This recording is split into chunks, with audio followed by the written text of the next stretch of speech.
Narrativa de fin de siglo, Grupo del 98.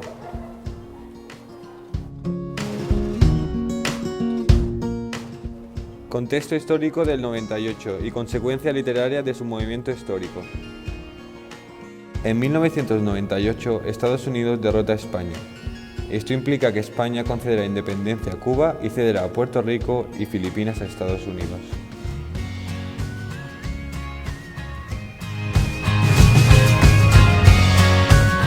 A partir de aquí, en España empieza un periodo de crisis, donde intelectuales se rebelaron contra la mala gestión del gobierno.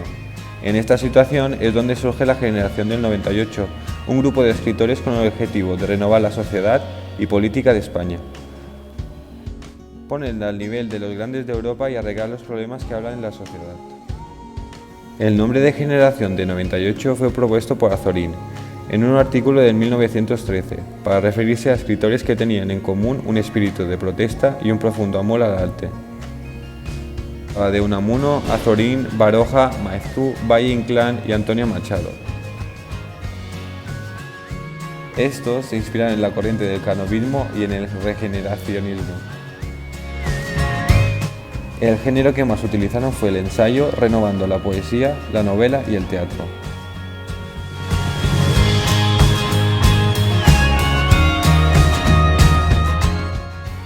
Algunos de estos autores comenzaron escribiendo en un tono izquierdista, que más tarde se convertiría a una concepción más tradicional, como por ejemplo Azorín.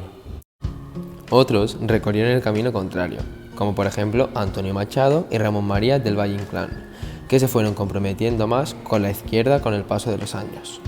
Pío Baroja, José Augusto Trinidad Martínez Ruiz y Ramiro de Maeztu habían formado el Grupo de los Tres en 1901. Pretendían transformar España equiparándola a los países europeos más desarrollados del momento. Más tarde, cada uno evolucionó de forma distinta. Maeztu pasó de conceptos socialistas a la extrema derecha. Azorín formó parte de proyectos políticos dentro del gobierno conservador de Maura y se llevó bien con la dictadura franquista. Baroja siguió en su línea inconformista, pero cada vez más aislado, y Unamuno evolucionó desde el socialismo del PSOE a posturas más conservadoras. Características de la generación del 98.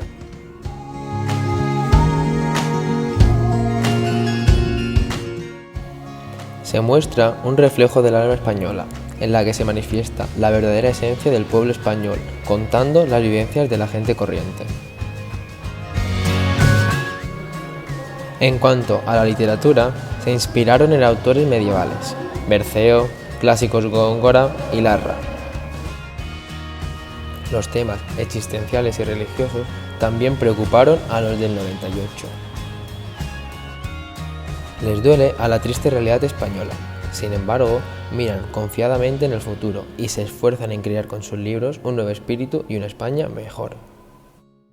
Un espíritu individualista les hace adoptar una postura lírica y subjetiva ante las cosas. Prescinden de las ideas tradicionales, forjan un estilo y una imagen de España puramente personal. El tema fundamental de la generación es el problema de España tras el desastre del 98.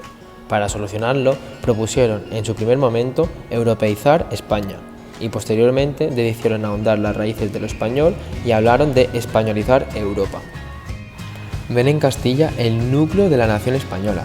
Esto explica la presencia del paisaje castellano en sus obras, donde se proyecta el espíritu del autor.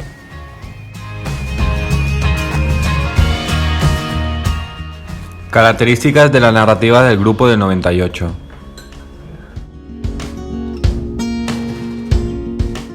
Primero, hace una crítica hacia el realismo, la búsqueda de un lenguaje preciso y natural, alejado del barroquismo, la retórica de buena parte del siglo XIX.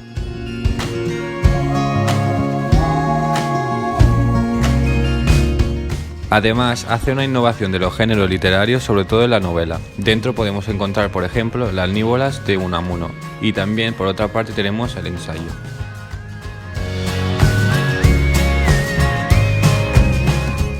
Además, muestra un interés por la visión subjetiva que el autor tiene de la realidad, y a través del narrador manifiesta sus ideas y opiniones sobre el tema tratado.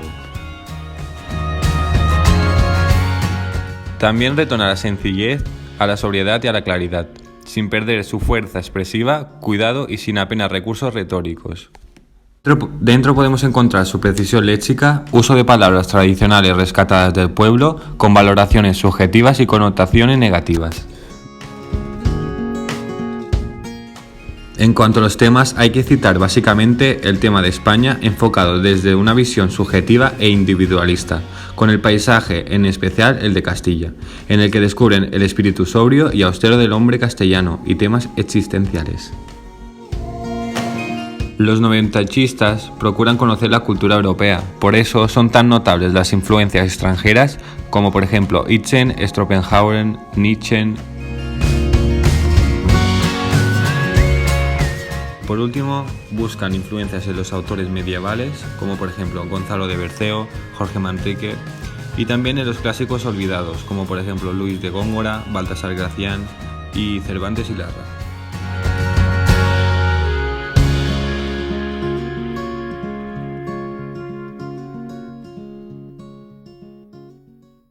Bueno, como habéis visto, vamos a hablar de Miguel Unamuno, uno de los protagonistas más importantes de la generación del 98.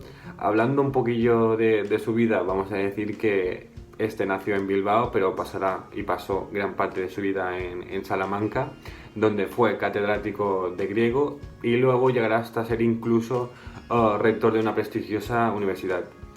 Aparte, fue filósofo fundamental de nuestro país, ya que en su novela muestra sus dudas existenciales y sus principales ideas sobre, por ejemplo, la preocupación del ser humano, la necesidad de hallar a Dios, la lucha entre la razón y la fe y más temas como este.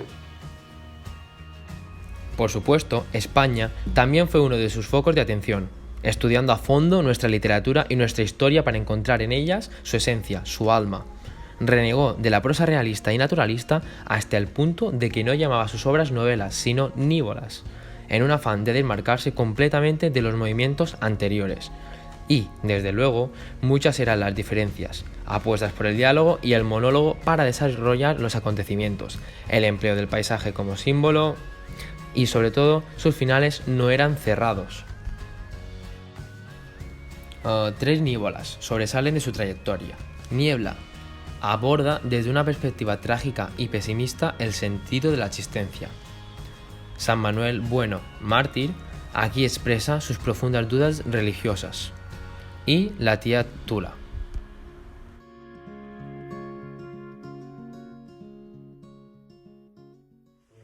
A continuación voy a explicar José Martínez, Azorín.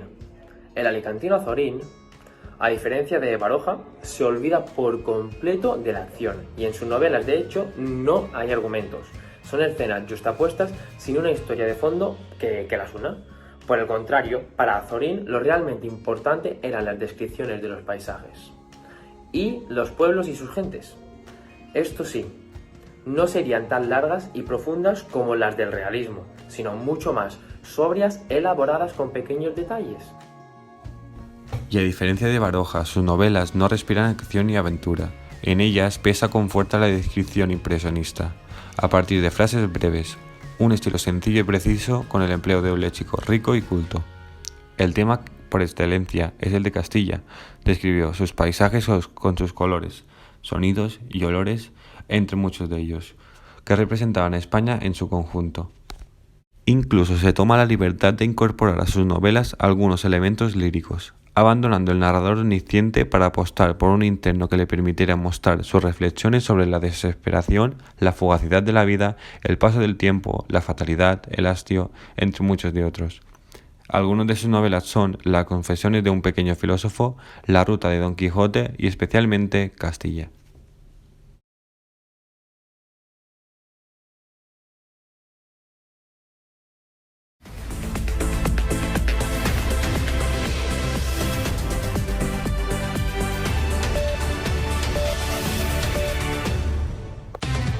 Hola, buenas tardes. Aquí Matías Prats de Antena 3.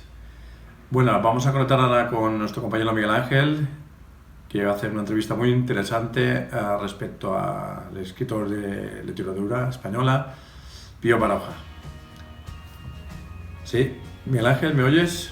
Sí, te oigo, Matías. Sí, nos encontramos aquí en la casa de Pío Baroja, donde nos va a contar un poquito de su vida y un poquito de sus grandes obras. Y bueno, vamos a tener una entrevista con él.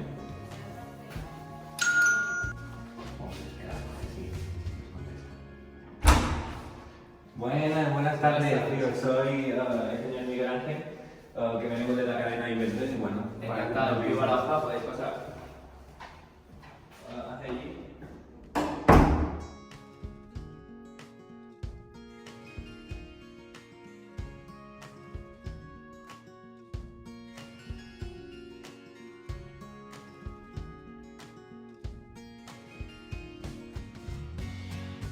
¿Cómo se encuentra usted? Pues muy bien, la verdad. ¿Y usted? También bien, la verdad. Si le parece bien, empezamos con la entrevista. Cuando usted quiera. Primeramente, me gustaría que nos hablases un poquito de tu vida. Pues bueno, yo nací en San Sebastián y viví casi toda mi vida en Madrid. Allí estudié medicina y me doctoré con una tesis del dolor. Mi ejercicio como médico fue breve en Cestona y volví a Madrid, donde entro en contacto con escritores como Azorín, Maeztu. ¿Y qué pasó luego de conocer a todos estos autores que me han nombrado? Pues mira, gracias a ellos empecé a entregarme a la literatura, de la cual es mi gran vocación. Y como ya espero que sepas, empecé a publicar en 1900 mis primeros libros, que es una serie de colaboraciones en diarios y en revistas. Vale. Y ahora, haciendo referencia a tu estilo personal, ¿en qué se caracterizan tus obras? Mira, mi estilo se caracteriza por enfocarme mayormente en el género narrativo, como demuestran mis famosas novelas y algunos cuentos cortos.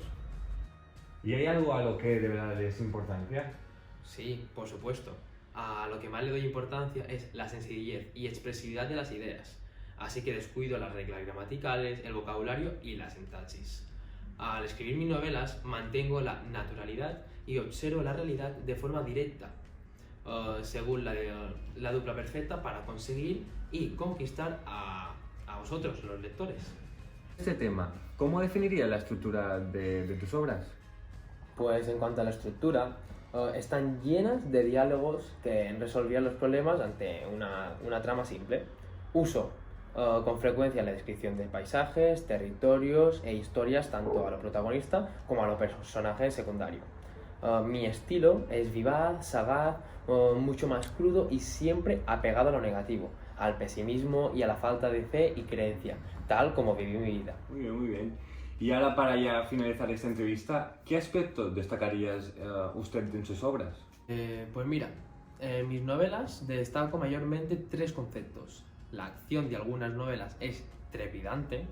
No hay respiro en las novelas como Zalaqueín el aventurero o Las inquietudes de Shanti Andia. Dicha acción aparece narrada de la forma sencilla y expresiva. También quiero destacar la descripción tanto de personajes como de paisajes. Se presenta con naturalidad, trazos rápidos y precisos. Cabe destacar La Busca, novela en la que aparece crudamente retratado el Madrid de los bajos fondos. Y otras novelas con fuerte carga descriptiva son Mala hierba o Aurora roja. Y por último, destacaría la reflexión, que a veces, en boca de mis personajes, tienen conversaciones filosóficas a través de diálogos coloquiales. Así ocurre, por ejemplo, en El camino de la percepción o en El árbol de la ciencia.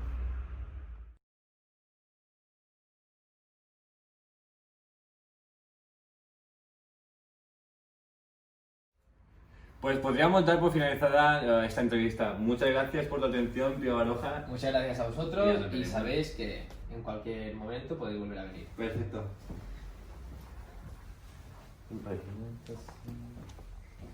Muchas gracias, John. Nos vemos en otra ocasión. Pues bueno, Matías, damos por finalizada esta entrevista tan buena y tan importante y bueno, hasta otra ocasión.